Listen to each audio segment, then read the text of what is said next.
I met a guy yesterday who donated a bunch of stuff to our cat charity, and a guy named John.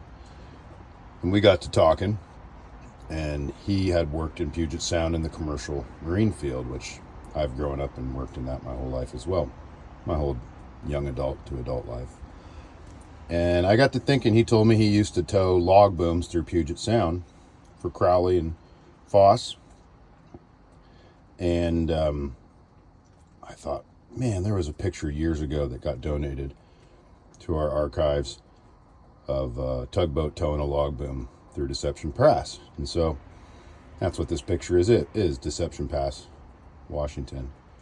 It's a giant bridge built in the 30s, that I believe the 30s, that connects, goes over Deception Pass there.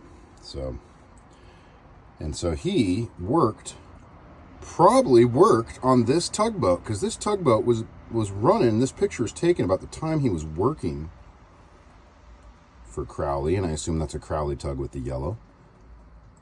So what a coincidence to have this picture sitting there.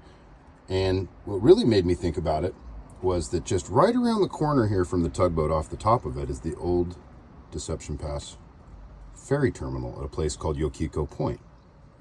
And as it just turns out, the first mooring buoy I ever put in as an adult was right off of Yokiko Point, right off the old concrete structure there where the ferry terminal used to dock up.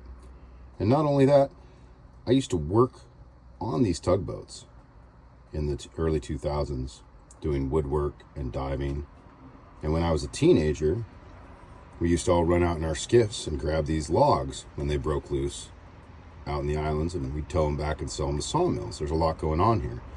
It's a real small world, because the ferry that used to run from Yokiko Point across Deception Pass, the Deception Pass ferry, ended up later in life being sold to a guy, I believe his name was Graham, and it ended up going up to an island in the farthest corner of our territorial waters there, and got anchored out in a bay and sank.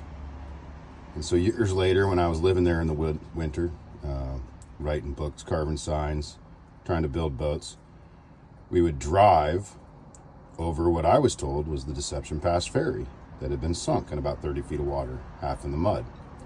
So it's a pretty small world, and John got me thinking about it, so I found this picture and I thought I'd share it with the world. Thanks for watching, everyone.